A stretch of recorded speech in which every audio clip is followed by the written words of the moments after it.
빌립보서 2장 5절부터 11절까지의 말씀입니다. 빌립보서 2장 5절부터 11절까지 말씀을 봉독해 드립니다. 기록된 하나님의 말씀을 봉독해 드릴 때 여러분의 삶과 또 귀에 은혜가 있기를 바랍니다. 하나님의 말씀입니다. 너희 안에 이 마음을 품으라. 곧 그리스도 예수의 마음이니 그는 근본 하나님의 본체시나 하나님과 동등됨을 취할 것으로 여기지 아니하시고 오히려 자기를 비어 종의 형체를 가져 사람들과 같이 되었고 사람의 모양으로 나타내셨음에 자기를 낮추시고 죽기까지 복종하셨으니 곧 십자가에 죽으심이라. 이름으로 하나님이 그를 지극히 높여 모든 이름 위에 뛰어난 이름을 주사 하늘에 있는 자들과 땅에 있는 자들과 땅 아래에 있는 자들로 모든 무릎을 예수의 이름에 꿇게 하시고 모든 입으로 예수 그리스도를 주라 시인하여 하나님 아버지께 영광을 돌리게 하셨느니라. 아멘. 하나님의 말씀이었습니다. Good morning. 예, 좋은 아침입니다. 자, 우리 또 한번 해볼까요? 나는 하나님의 특별한 사랑을 받은 사람이다. 양손을 좀 가슴에 얹고 우리가 두 번 외쳐봅니다. 나는 하나님의 특별한 사랑을 받은 사람입니다. 나는 하나님의 특별한 사랑을 받은 사람입니다. 믿습니까, 여러분? 예. 또 한번 외쳐볼까요? 하나님을 기쁘시게, 예, 사람을 행복하게. 네, 그렇습니다. 오늘이 롱 위켄드인데 이게 또 여러분이 참 예배로 참석하는 게 너무나 감사하고 또 하여튼 기쁘기도 합니다.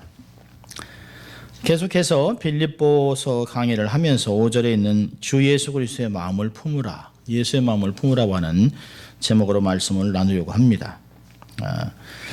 광주댁이라고 하는 글이 있어서 제가 이렇게 좀 따왔습니다. 제가 읽어드립니다. 한번 이렇게 편안한 마음으로 한번 들어보시길 바랍니다.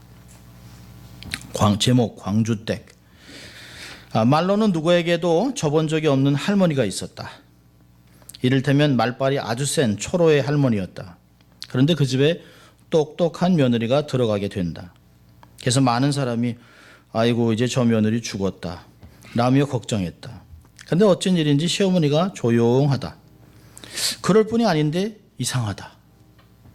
그러나 이유가 있었다. 며느리가 들어올 때 시어머니는 벼르고 또 벌렸다.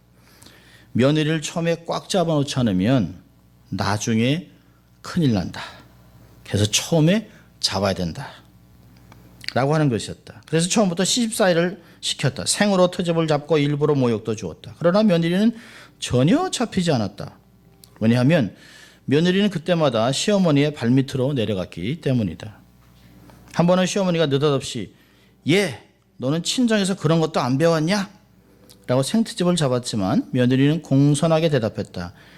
예, 저는 친정에서 배운다고 했는데 시집에서 어머니께 배우는 것이 너무 많아요. 모르는 것은 자꾸 나무라지고 좀 가르쳐 주세요 하고 머리를 조아리니 시어머니는 할 말이 없다. 또 한 번은 야, 너는 그런 것도 모르면서 대학까지 나왔다 가냐? 시어머니는 공연히 며느리에게 모욕을 줬다. 그렇죠. 며느리는 도리어 웃으며 요즘 대학 나갔다고 해봐야 옛날 초등학교 나온 것만도 못해요, 어머니. 매사에 이런 식이니 시어머니가 아무리 찔러도 소리가 나지 않는다. 무슨 말대꾸라도 해야 큰 소리를 치며 나무라겠는데 이건 어떻게 된 것인지 뭐라고 한마디 하면 그저 시어머니 발밑으로 기어들어가니 불안하고 피곤한 것은 오히려 시어머니 쪽이었다. 손바닥도 마주쳐야 소리가 나는데 사람이란 그렇다. 이 저쪽에서 내려가면 이쪽에서 불안하게 된다. 그리고 이쪽에서 내려가면 반대로 저쪽에서도 불안하게 된다. 그러니까 먼저 내려가는 사람이 결국은 이기게 돼 있다. 사람들은 먼저 올라가려고 하니까 서로 피곤하게 된다. 결국에는 시어머니가 며느리를 앉혀놓고 내게 졌다. 집안 모든 살림은 내가 알아서 해라. 시어머니는 권위와 힘으로 며느리를 잡으려고 했지만 며느리가 겸손으로 내려가니 아무리 어른이라 해도 겸손에는 이길 수 없었다. 참 재미있는 이야기죠. 아마 주님 오실 때까지 해결되지 않는 고부간의 갈등. 남자들은 잘 안 싸웁니다. 이렇게 장인하고 사위하고는 안 싸워요. 근데 시자가 들어가는 시어머니하고 며느리는 참 그렇습니다. 근데 결국에는 젊은이들에게 이런 말을 합니다. 인생을 그렇게 오래 산 어른을 바꿀 수가 있겠냐. 제일 좋은 거는 높여드리고 인정하고 내가 낮아지는 게 제일 좋다라고 하는데 사실은 맞습니다. 내려간다고 하는 것은 쉬운 일이 아니죠. 어떤 때는 죽을 만큼이나 힘들 때도 있습니다.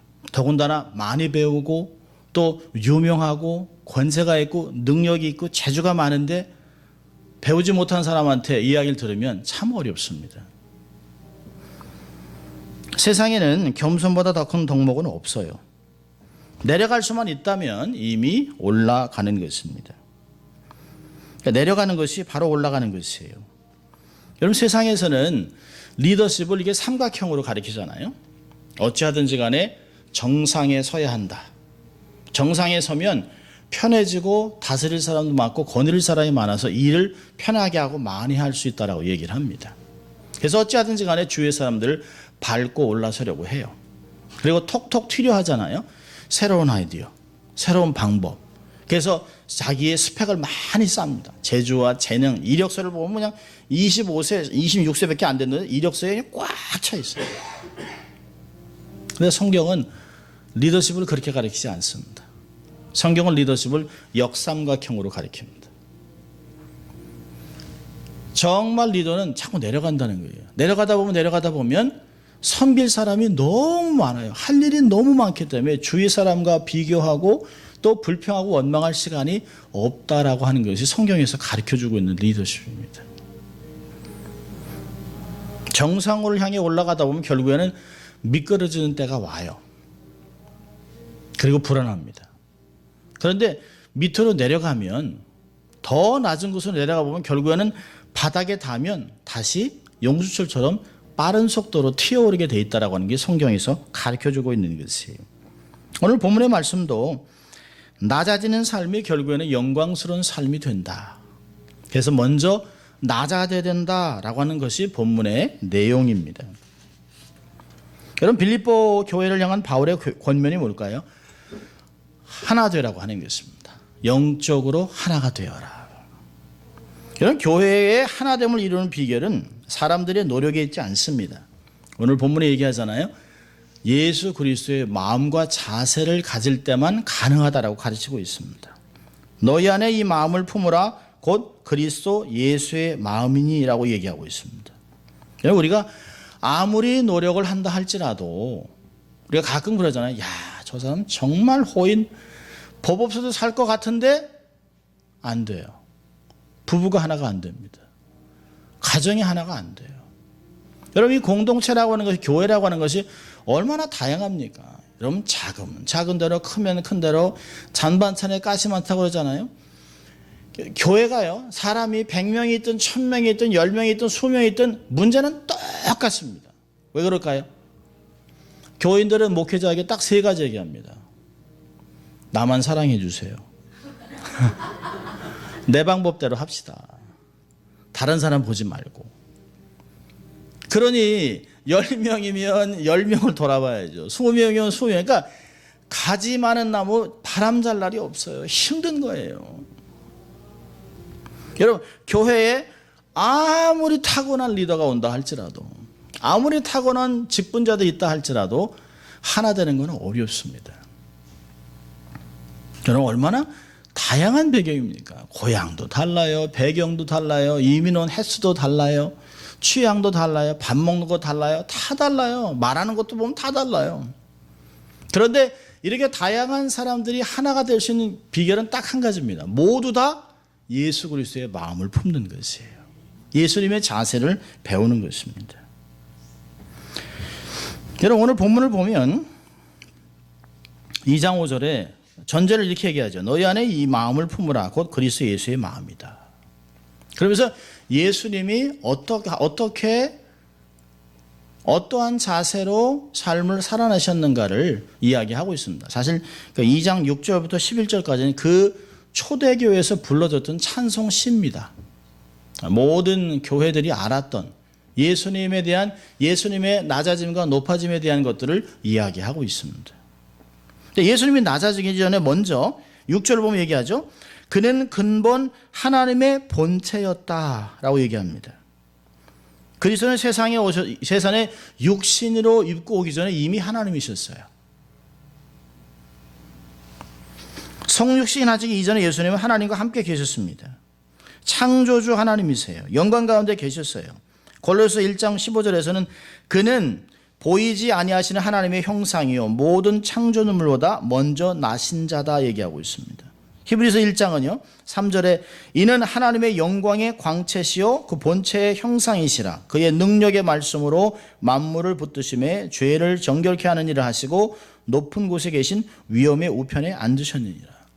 성경은 바울 서신과 베드로 모두 요한 서신을 다 통해서 예수님은 선지하셨다. 만물이 창조되기 전에 이미 성부, 성자, 성령님이 함께 계셨고 만물을 창조하신 그분이라고 얘기합니다. 그 엄청난 창조주 하나님이 인간이 되셨다라고 하는 이야기를 하고 있는 것이에요. 바울은 하나님이신 예수님의 인류 구속을 이루고 이 땅에서 하나님의 나라 백성으로 어떤 자세로 모습으로 살아갈지를 몸소 보여주신 사건을 묘사하면서 권면하고 있습니다. 6절 하반부부터 8절까지는 예수님의 낮아지심, 신학적으로는 예수님의 이제 비하라고 했는데 condescend라고 그랬는데요. 예수님의 낮아지심은 세 가지를 이야기하고 있습니다. 첫째로는 6절을 보니까 하나님과 동등됨을 취하지 않으셨다. 하나님과 본질적으로 대등하지만 그런 권위와 영광을 내려놓으셨다는 걸 얘기합니다. 하나님의 영광, 그걸 내려놓으셨다는 것이죠. 고린도 후서 8장 9절에 보면 우리 주 예수 그리스도의 은혜를 너희가 알거니와 부요하신 자로서 너희를 위하여 가난하게 되심은 그의 가난함을 인하여 너희로 부요케 하려 하심이니라 라고 바울은 이야기하고 있습니다. 요구하지 않으셨다는 것이에요. 여러분, 사람들은 작은 고난만 있어도 요구합니다. 내가 어떤 사람인지 몰라? 라고 이야기를 합니다. 하나님의 본체, 하나님의 형상을 갖고 있는 그분이, 하나님이신 그분이 영광을 다 내려놓으셨다는 거예요. 7절은요, 오히려 자기를 비워 종의 형체를 가져 사람들과 같이 되었다. 사람의 모양으로 나타나셨다라고 얘기하고 있습니다. 이 자기를 비웠다라고 얘기하고 있습니다. 자기를 비웠다는 것은 자원에서 자의적으로 비웠다는 거예요. 마치 통을 거꾸로 뒤집어 엎어서 안에 있는 모든 것이 하나도 남지 않고 다 쏟아졌다라고 하는 그런 단어를 쓰고 있습니다. 예수님은 하나님과 동등된 그의 본체의 영광을 스스로 자진해서 비워버렸습니다. 여러분, 우리가 여기서 조심해야 될 것은 예수님이 자신을 비울 때 예수님의 신성을 버리지 않았어요. 도세티즘이라고 해서 그 당시에 예수님이 초대교회 때 예수님의 신성을 비웠다라고 하는 이 단어를 가지고 예수님이 이 땅에 오실 때 신성이 없었다라고 하는 것을 이야기하는 이단이 생긴 적도 있었습니다. 성경을 잘못 해석하고 잘못 이해하니까 신성을 부인하는 이단이 생겨나기도 합니다. 주의할 것은 하나님의 본체, 신성은 버리지 않았어요. 성경은 예수님은 100% 하나님, 100% 사람이었다라고 이야기하고 있습니다. 예수님이 자기를 비운 모습을 7절 보니까 종의 형체를 가졌어요. 사람들과 똑같이 되었습니다. 8절에 사람의 모양으로 나타났다라고 얘기하고 있어요. 히브리서 4장 15절은 이렇게 이야기합니다. 우리에게 있는 대제사장 예수님은 우리 연약함을 체휼하지 아니하는 자가 아니요 모든 일에 우리와 한결같이 시험을 받은 자인데 죄는 없으시니라. 100% 신이시기 때문에 100% 하나님이시기 때문에 100% 인성을 입었어도 우리같이 힘들고 어렵고 목마르고 배고프고 피곤하고 졸린 모든 것들을 경험 모든 시험을 다 겪으셨지만 죄는 없으신 분이라고 얘기하고 있습니다. 세 번째로요, 8절 보니까 자기를 낮추셨다라고 얘기하고 있습니다. 사람의 모양으로 나타나셨음에 자기를 낮추시고 죽기까지 복종하셨으니 곧 십자가에 죽으심이라. 여러분, 그리스도의 자기 낮춤의 가장 극치는 십자가에 못 박혀 죽으신 것이에요. 로마의 철학자 시세로는 십자가형을 가장 잔인한 죽음이라고 이야기하면서 이것을 역사에서 없애야 된다라고 이야기했습니다. 예수님이 바로 그런 죽음을 당한 것이에요. 그렇게까지 하나님의 뜻을 쫓았다라고 얘기하고 있습니다. 히브리서 5장 5절과 6절은 이렇게 얘기합니다. 예수님은 육체에 계실 때 자기를 죽음에서 능히 구원하실 이에게 심한 통곡과 눈물로 간구와 소원을 올렸고 그의 경외하심을 인하여 들으심을 얻었느니라. 그가 아들이시라도 받으신 고난으로 순종함을 배웠다라고 얘기하고 있습니다. 이 말씀을 마태는 아주 자세하게 기록합니다. 마태는 정말 참혹한 십자가의 죽음 앞에 예수님이 얼마나 땀이 피가 될 정도로 절기로 하나님께 기도했던 모습들을 기록합니다. 겟세마네 동산에서 주님이 기도하신 모습을 마태복음 26장에 이렇게 기록합니다. 조금 나아가서 얼굴을 땅에 대시고 엎드려 기도하여 가라사대 내 아버지여 만일 할만하시거든 이 잔을 내게서 지나가게 하옵소서. 그러나 나의 원대로 마옵시고 아버지의 원대로 하옵소서. 그 어렵고 힘든 정말 땀방울이 핏방울이 되도록 애를 쓰고 수고하고 절규하는 기도 속에서도 하나님의 뜻이 이루어지기를 순종했던 것을 볼 수 있습니다. 주님이 그렇게 하셨다는 것이에요. 여러분, 인간의 본성은 이렇게 하지 못해요. 인간의 본성은 당연히 받아야 할 존경과 대접이 소홀하면 못 견뎌 합니다. 우리 그러잖아요. 내가 누군지 모르는 거야? 왜 저러지? 말버릇 봐. 행동하는 거 봐. 눈 봐. 이렇게 얘기합니다. 우리는 늘 대접받고 인정받고 높이 서고 그 권력을 갖고 싶어하는 우리의 본성이 있어요. 어릴 때 이제 저희 동네에서 이제 파출소, 옛날엔 파출소, 지금 이제 경찰서예요, 경찰서. 경찰서에서 유명한 동네 아저씨가 있습니다. 그분이 한 달에 한 번이나 두 번씩은 꼭 경찰서에 이렇게 잡혀 계세요.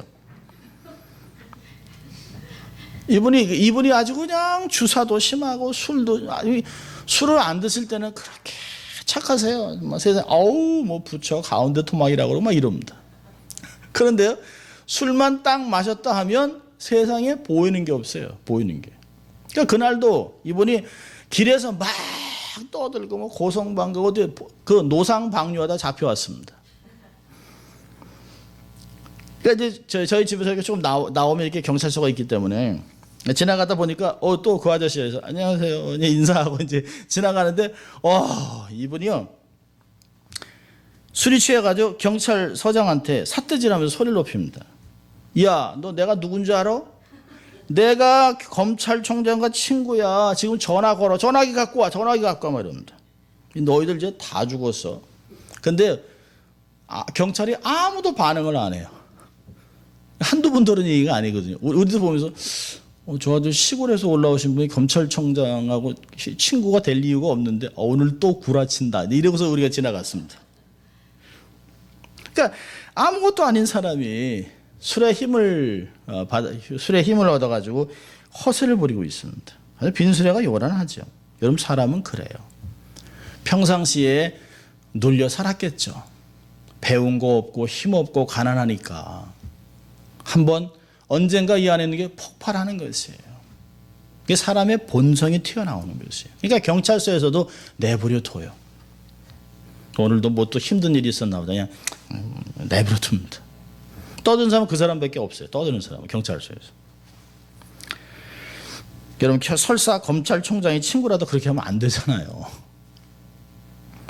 여러분, 요즘 뉴스에서 자주 접하는 거 있죠? 갑질, 대한항공 땅콩 사건, 부사장의 갑질, 손님은 왕이라면서 백화점에서 힘없는 직원을 무릎 꿇여놓고 무직하게 여러 가지를 요구했던 김 여사.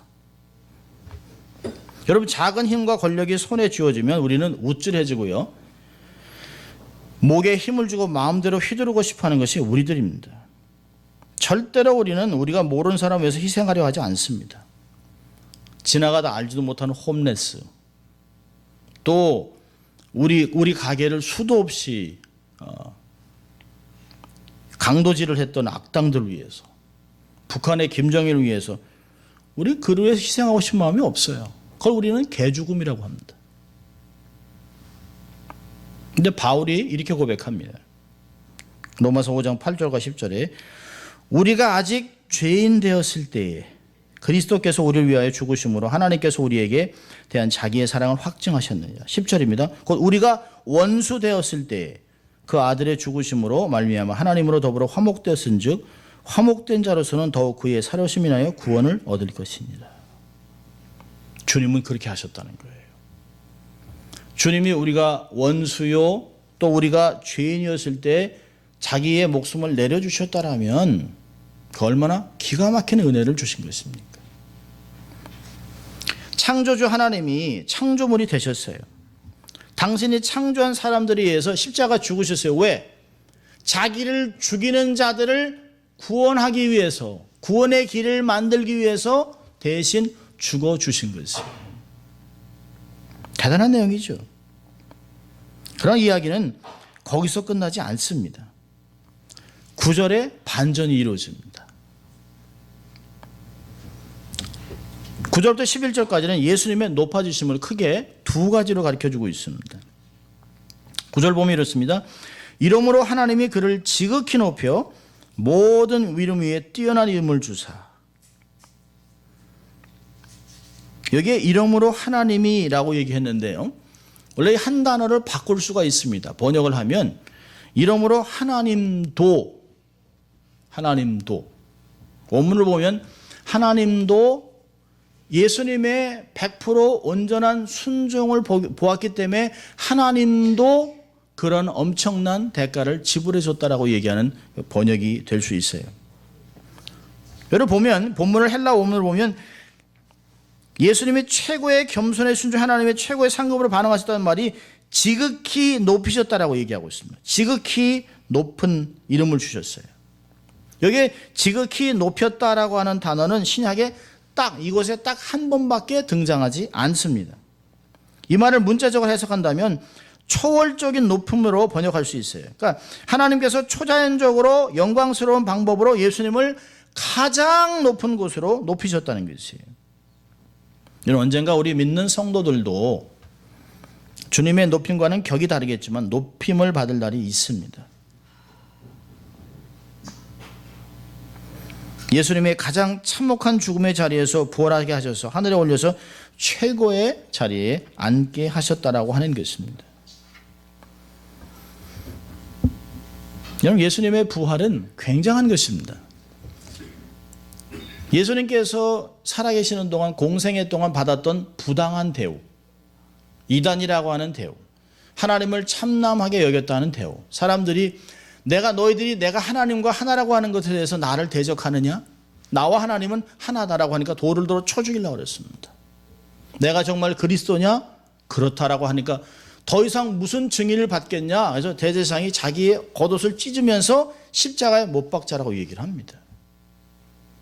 주님의 그 많은 눈에 소경의 눈을 뜨게 하고 안진뱅이를 일으키고 38년 된 병자를 일으키고 수많은 사람에게 하나님 천국 복음을 가르치고 율법이 전통으로 내려온 것들을 다 하나님의 마음을 다 가르치고 가르쳤는데도 불구하고 그를 십자가에 내줬습니다. 마치 저주 속에 죽은 것 같죠. 그러나 부활하심으로 주님이 하셨던 모든 말씀이 사실이었다고 하는 것이 한 번에 확증된 사건입니다. 부활로 주님이 하신 말씀과 사역이 모두 참된 것으로 판명됐습니다. 여러분 인류 역사의 최대의 기적은 뭘까요? 딱 두 가지라고 저는 생각합니다. 하나님이 인간이 된 성육신과 죽음을 이기신 부활. 아무도 이루지 못한 것이에요. 어느 종교도 신이 사람이 됐다라고 얘기하지 않습니다. 창조주가 창조물이 됐다는 이 말이 없어요. 신이 죽었다 살아났다고 하는 부활의 사건도 없습니다.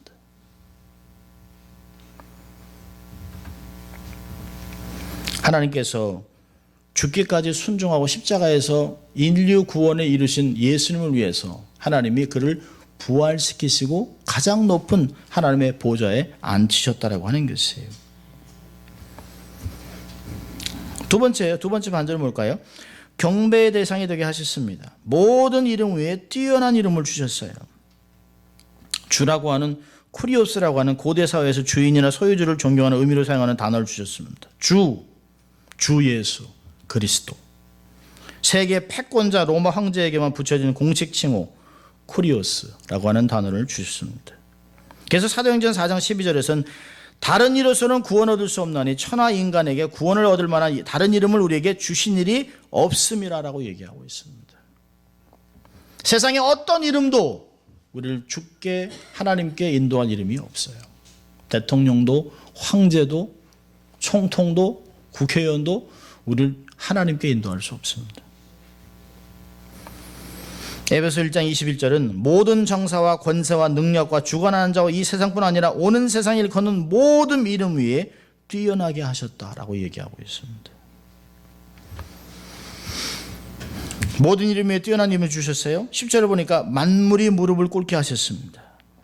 죽음을 이기시고 부활하셔 죄인을 구속하시고 만물을 회복하신 그 하나님을 요한계시록에서는 여러 곳에서 죽임을 당한 어린 양을 그 어린 양에게 부와 영광과 존귀 가운데 찬양과 경배를 받으시기에 합당하다는 말이 반복적으로 나타나고 있습니다. 하늘의 모든 영적인 존재들 24장로 모든 창조물이 하나님께 영광을 돌리고 있습니다. 세 번째로는요, 11절에 모든 입이 그를 주라 시인하게 하셨습니다. 시인한다라는 단어는 엑소몰로게라는 단어인데요, 감사하게 고백하며 부르짖는다 그런 뜻이 있습니다. 그러니까 교회가 그리스도를 주로 고백하는 것은 감격과 기쁨에서 나오는 것이에요. 우리가 예수 그리스도라고 하는 주 예수 그리스도라는 이름을 우리가 입에서 낼 때 두 가지죠. 하나는 하나님 우리를 도와주십시오, 우리를 축복해 주십시오라고 하는 의미가 있고요. 하나는 나는 주님께 속한 백성입니다라고 하는 고백이 있습니다. 내 삶의 주인, 내 삶의 창조자, 내 삶의 왕이신 분이 바로 예수 그리스도십니다라고 하는 고백하는 것이에요. 우리가 급하면 사실은 무슨 기도를 하겠습니까? 주여라고 하는 기도밖에 안 나와요. 답답하고 힘들 때. 근데 그거만큼 강력한 기도가 없어요. 주님, 누가 주님을 부를 수 있겠습니까? 힘들 때요, 부처요 하는 사람은 소망이 없는 사람이에요. 알라를 불러도 소망이 없어요. 근데 주 예수를 부르는 자에게는 소망이 있다라고 하는 것입니다.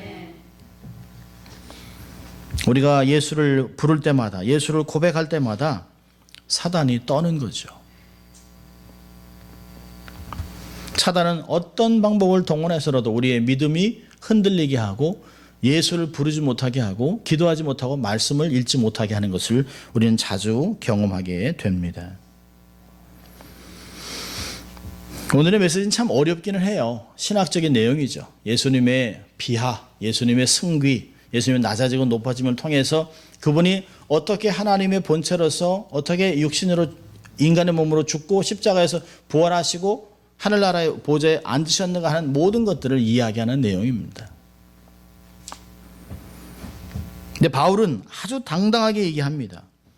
너희들이 우리의 삶의 모범이 된 예수 그리스도의 마음과 자세를 본받지 않고서는 결코 하나가 될 수 없다는 걸 얘기하고 있습니다. 너무나 다양한 사람들이기 때문에 아무리 힘들고 어렵더라도, 아무리 사람이 많다 할지라도, 아무리 다양한 사람이 모였다 할지라도 우리 모두가 다 예수 그리스도의 마음을 품기만 한다면 그 예수님의 자세, 예수님의 태도, 예수님의 삶의 어떤 기준을 우리가 마음에서 받아들이기만 한다면 누구나 다 하나가 될 수 있다는 놀라운 소식을 전하고 있습니다. 자, 우리 두 가지만 교훈을 보고 말씀 마치려고 합니다. 첫째로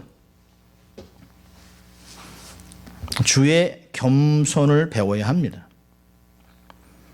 하나님으로서 사람이 되셨고 사람 중에서도 종이 되셨고 종보다도 낮은 십자가형 죄수가 되셨습니다. 죽음에까지 나아가신 그리스도의 생활 태도를 우리의 것으로 삼아야 합니다. 성경은 얘기합니다. 잠언서 16장에 교만은 패망의 선봉이다. 15장 33절에서 겸손은 존귀의 앞잡이라고 얘기합니다. 물은 더 낮은 곳으로만 흘러갑니다. 은혜는 낮은 곳으로 임합니다.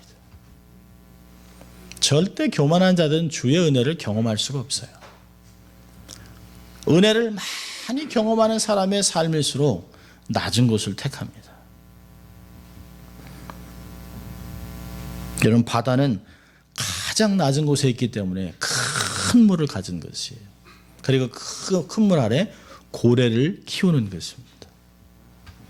물이 쫄쫄쫄 흐르는 곳에는 고래를 찾을 수가 없죠. 있어봐야 조그만 거. 여러분, 겸손한 자가 가장 마음이 큽니다. 가장 낮은 곳에 있는 사람이 많은 사람을 품을 수 있어요. 온 교우들이 모두 다 주의 겸손을 가지고 낮은 데로 자세를 옮긴다면 얼마나 많은 것들을 감당할 수 있겠습니까? 자, 두 번째로 우리 하나를 적용을 한다면 수시로 마음을 관찰해야 합니다. 그리고 관리해야 됩니다. 수시로 마음을 정결케 하고 주님께 초점을 맞춰야 됩니다. 혹시 나는 내 방법, 내 경험, 실력으로 인생을 몰고 가지 않는가? Do I drive my own life? Am I a driver? 내 삶을 막 몰아붙이고 내 방식대로 막 성공을 위해서 수단과 방법을 가리지 않고 정상을 향해 자기 자신을 막 몰아치고 있는 사람이 아닌가? 그런 사람들은 여유가 없어요. 다른 사람을 돌아볼 여유가 없습니다. 이래서는 공동체가 하나가 될 수 없어요. 중구난방입니다. 각자의 생각과 의견과 목소리를 내면 사공이 많으면 배가 산으로 갑니다. 요즘 젊은이들은 또 다르게 얘기하잖아요. 사공이 많으면 배가 빨리 간다.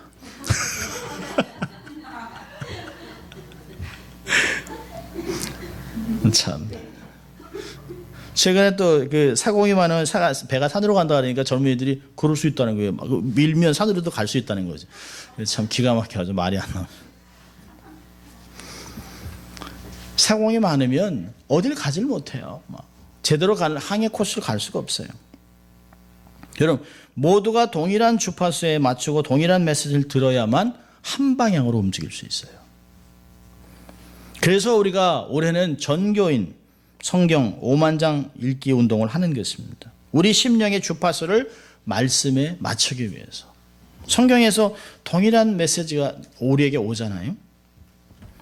성경의 메시지는 우리의 내면의 의심이나 욕망이라고 하는 풍랑을 잠잠케 할 수 있는 힘이 있습니다. 시끄러운 내면의 소리를 끌 수가 있어요. 무엇보다 이 성경은 우리로 하여금 믿음의 주여 온전케 하시는 예수 그리스도를 바라볼 수 있게 만들어주기 때문입니다.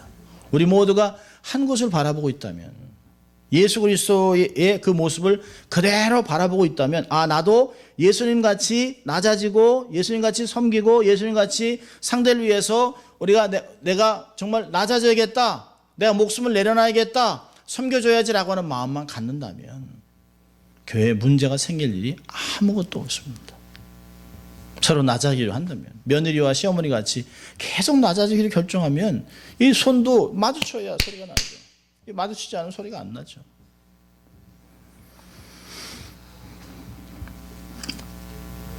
오늘 말씀과 같이 예수의 마음과 자세를 품어서 그리스도를 중심으로 하나 된 아름다운 공동체를 세워나가는 우리가 될 수 있기를 주의 이름으로 축원합니다.